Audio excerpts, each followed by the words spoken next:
사별 후 6개월 가장 많이 후회하는 7가지 결정. 집차보험, 연금, 건강보험, 난방비 순서가 있습니다.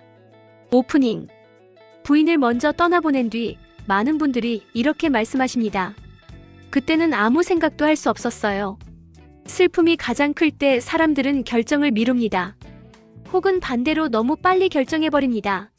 하지만 사별 후 6개월은 앞으로의 삶에서 돈과 생활이 완전히 갈리는 구간입니다. 이 시기에 어떤 선택을 하느냐에 따라 매달 나가는 돈이 달라지고 받을 수 있는 돈을 놓치기도 하고 세금 문제가 생기기도 합니다. 오늘 이 영상에서는 사별 후 많은 분들이 실제로 후회했던 결정들을 순서대로 정리해 드리겠습니다. 감정이 아니라 정보와 제도를 중심으로 말씀드립니다. 이 영상 하나로 무엇을 먼저 하고 무엇은 미뤄야 하는지 분명해지실 겁니다. 지금 바로 시작하겠습니다. 1부. 사별 직후 가장 먼저 하지 말아야 할 결정. 사별 직후 가장 위험한 행동은 빨리 정리해야 할 것 같아서 통장이나 명의부터 건드리는 것입니다. 카드가 막히고 통장이 불안해지면 당장 생활비가 걱정됩니다. 그래서 많은 분들이 고인의 통장에서 장례비를 인출하거나 명의를 급하게 바꾸는 선택을 합니다. 하지만 이 행동 하나로 나중에 상속 포기나 한정 승인을 할 수 없게 되는 경우가 실제로 많습니다. 민법에서는 상속 재산을 처분하는 행위를 하면 단순 승인으로 간주합니다. 단순 승인이 되면 고인의 재산뿐 아니라 빚까지 모두 떠안게 되는 겁니다. 실제 사례를 말씀드리겠습니다. 평택에 사는 68세 남성분은 아내가 돌아가시고 장례비를 내려고 아내 통장에서 500만 원을 인출했습니다. 장례가 끝나고 며칠 뒤 카드사에서 연락이 왔습니다. 아내 명의로 카드 빚이 2천만 원 있다는 겁니다. 이분은 상속 포기를 하려고 법원에 갔는데 이미 통장에서 돈을 인출했기 때문에 단순 승인으로 간주돼서 상속 포기를 할 수 없었습니다. 결국 2천만 원 빚을 모두 떠안게 됐습니다. 대법원 판례에서도 사망자 예금을 인출하는 행위는 상속 재산 처분에 해당한다고 명확히 판시하고 있습니다.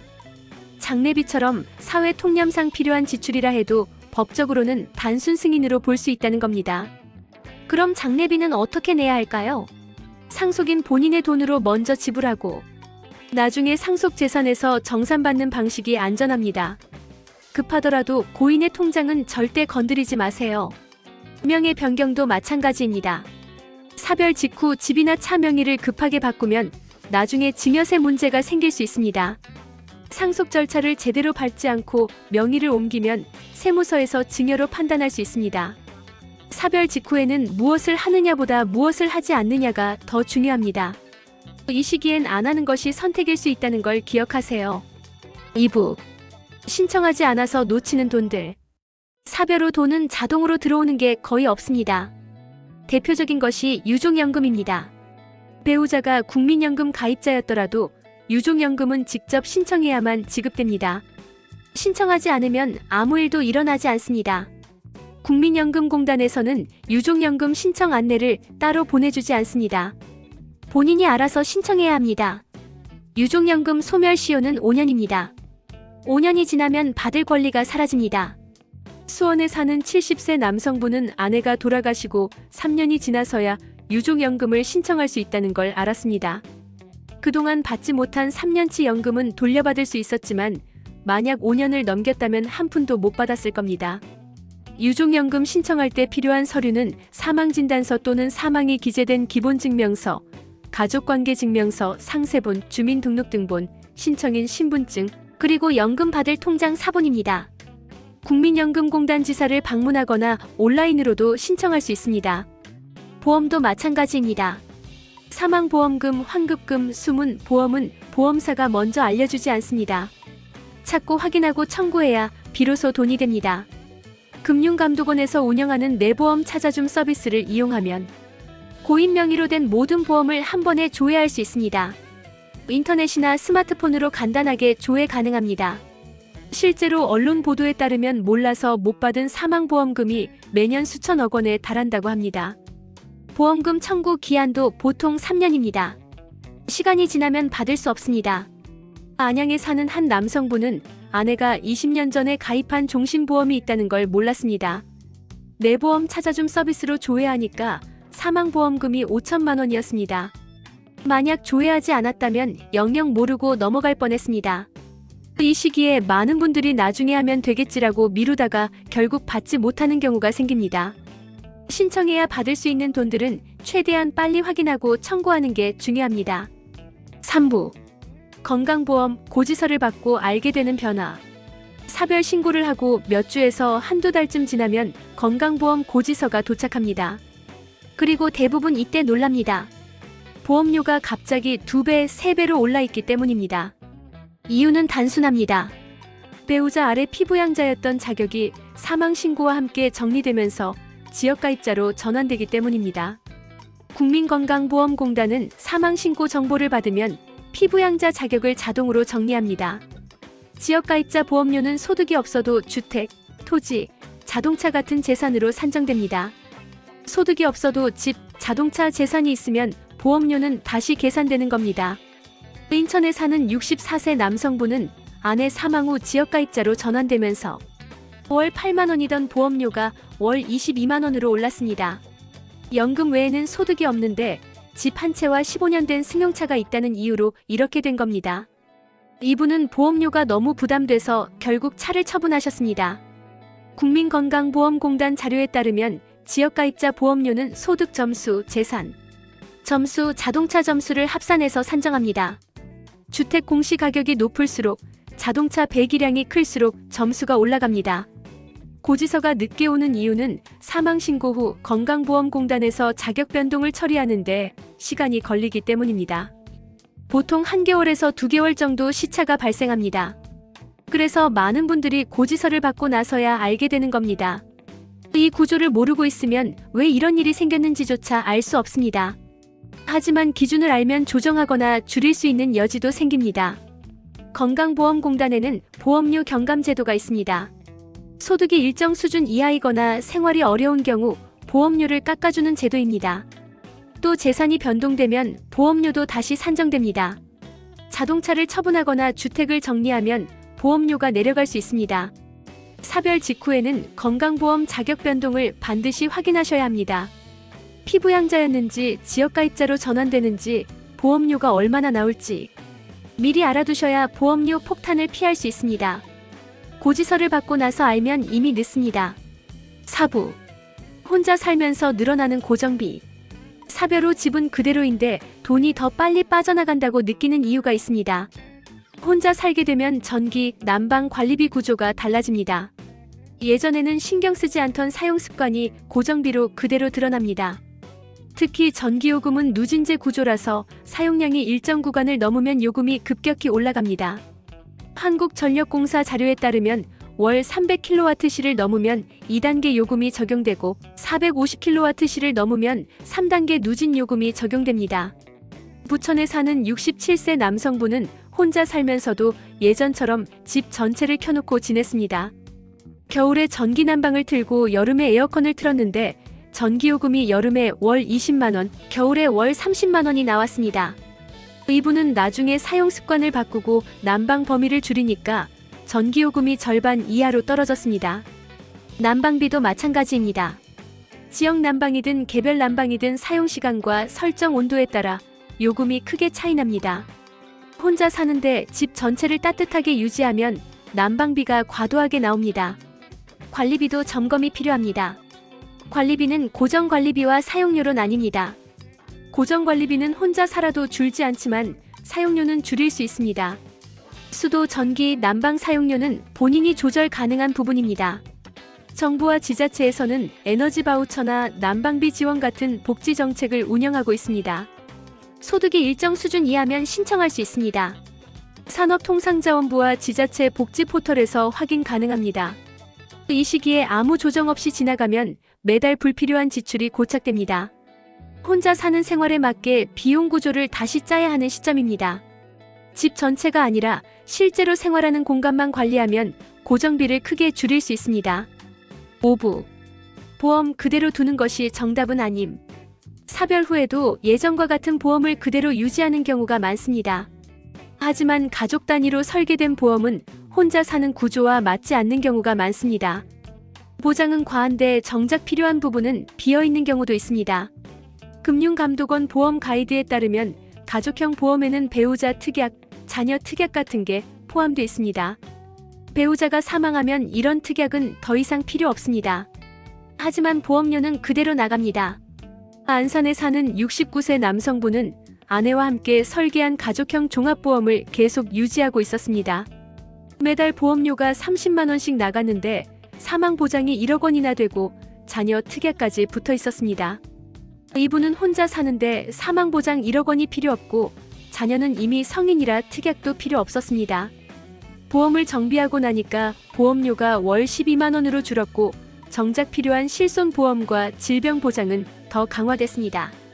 보장은 과한데 보험료는 부담스럽고 정작 병원비나 암진단 같은 실질적인 보장은 부족한 구조가 많습니다. 사망 보장보다는 치료비와 생활비 보장이 더 중요한 시기입니다. 이 시기에 보험을 무조건 해지하는 것도 위험하지만 아무 조정 없이 두는 것도 문제입니다. 보험은 감정이 아니라 현재 생활과 앞으로의 위험 기준으로 다시 점검해야 합니다. 금융감독원이나 소비자원에서 제공하는 보험 리모델링 가이드를 참고하면 도움이 됩니다. 보험 설계사나 재무 설계사와 상담할 때는 현재 가구원 수, 고정 지출 대비 보험료 비율, 중복 보장 여부를 중심으로 점검하는 게 좋습니다. 보험 정비는 해지가 목적이 아니라 효율을 높이는 게 목적입니다. 불필요한 보장을 줄이고 필요한 보장을 강화하는 방향으로 조정하면 보험료는 줄이면서도 실제 보장은 더 탄탄해질 수 있습니다. 6부. 집과 차 가장 많이 후회하는 결정. 사별 후 가장 많이 나오는 고민이 집을 팔아야 할까요?입니다. 너무 큰 집, 관리비 부담, 혼자 살기 힘든 구조. 이 모든 이유로 급하게 집을 정리하는 선택을 하기도 합니다. 하지만 집은 감정으로 결정하면 세금과 생활에서 후회가 남는 경우가 많습니다. 국세청 자료에 따르면 상속주택을 매도할 때는 양도소득세 특례가 있습니다. 일정 기간 거주하거나 보유하면 세금을 감면받을 수 있습니다. 용인에 사는 72세 남성분은 아내 사망 후 6개월 만에 집을 급하게 팔았습니다. 양도소득세로 4천만 원을 냈습니다. 나중에 세무사와 상담하니까 2년만 더 보유했으면 1세대 1주택 비과세를 받아서 세금을 안 낼 수도 있었다는 얘기를 들었습니다. 급하게 결정해서 4천만 원을 손해본 겁니다. 자녀 명의로 집을 이전하는 것도 조심해야 합니다. 상속 절차를 밟지 않고 명의를 넘기면 세무서에서 증여로 판단할 수 있습니다. 증여세는 상속세보다 세율이 높고 공제도 적습니다. 국세청 기준으로 자녀에게 증여하면 10년간 5천만 원까지만 공제되고 그 이상은 세금을 냅니다. 화성에 사는 한 남성분은 아내 사망 직후 집을 아들 명의로 바꿨습니다. 그게 편할 거라고 생각했습니다. 그런데 6개월 뒤에 세무서에서 증여세 고지서가 날아왔습니다. 2천만 원이 넘는 금액이었습니다.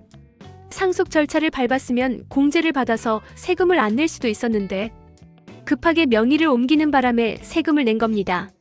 차도 마찬가지입니다. 차량 보유는 건강보험료에 영향을 줍니다.